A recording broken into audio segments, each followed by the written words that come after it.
Fantasy Philosophers is brought to you by fantasy-info.com. No one can deny that Jason Witten is one of the top pass targets that Tony Romo loves to throw to in the Dallas Cowboys offense. Once again last season, Jason went for over 1,000 yards receiving as he had 94 receptions to boot. Big problem that I have with Jason Witten over his career is he is just not the greatest touchdown maker. And this was very true once again last year, as he only had 2 touchdowns. And one of those touchdowns actually came in week 17 when a lot of fantasy owners aren't even playing. So really, if you had Jason Witten all last year, you probably only got 1 touchdown out of him throughout the entire year. And for a guy that, is as big a name as he is for fantasy, you expect a bunch more touchdowns than just that. Even more disappointing for me with Witten last year on the touchdown end was that I really thought that because of Terrell Owens being gone, because we didn't really know for sure if Roy Williams was going to be the guy or not, I thought Tony Romo would lean on Witten more so last season. To a certain degree he did. Again, he had 94 receptions. Because Witten has touchdown concerns, last year the 2, the year before that he only had 4. 2 years before even that, he had 1 touchdown in 2006. His best season was 2007. He had 7 touchdowns. And really, 2004, 2005, his second and third years in the league, he had 6 touchdowns each year.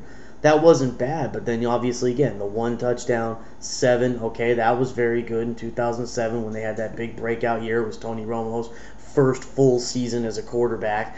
But then the next year he slid to 4, and this last year, once again, to beat a nail into the ground, 2 touchdowns. Because of that, I have Jason Witten ranked as the 7th best tight end for you to take. He'd probably be the 8th best tight end for you to take if it wasn't for Owen Daniels having his torn ACL. And that's because of touchdowns. If you're in a high yardage league, if you're in a league where you're getting, PPR reception points, he's going to have more value for you.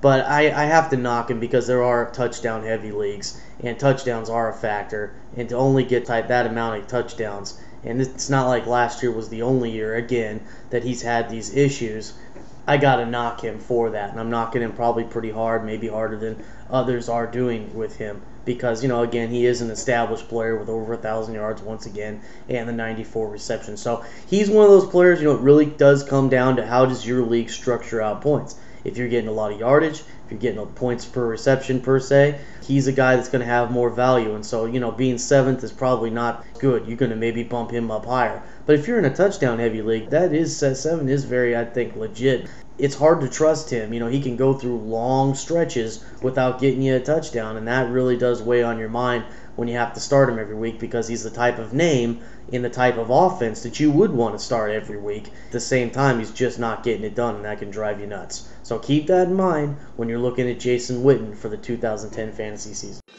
For more fantasy football information, go to fantasy-info.com and sign up for our free e-newsletter. Good luck in your 2010 Fantasy Football League.